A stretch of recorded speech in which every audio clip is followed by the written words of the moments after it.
I know it's been a minute, but we've got to talk about two things today, Stitcher and Twitter. For both, it comes down to the same old adage, fish where the fish are.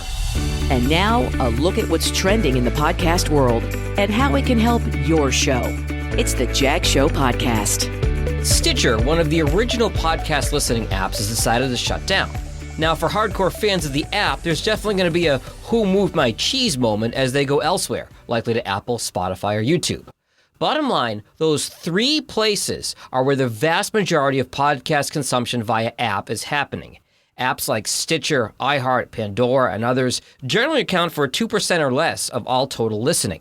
Now, Stitcher is owned by SiriusXM, which also owns Pandora, Stitcher Studios, and Simplecast, the platform I host my podcasts on.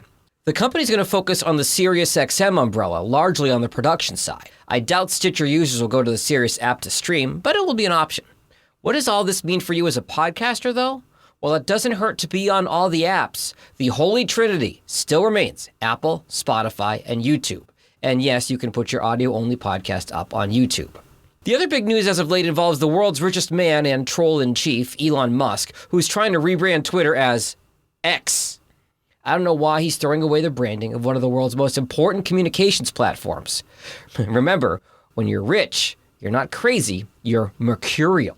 But there's some question over copyright around X.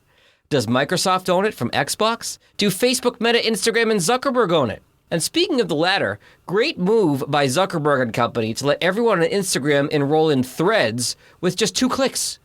Privacy issues aside, you've now got a huge user base and an alternative to X. I'll be curious to see how it does in time. But again, fish where the fish are.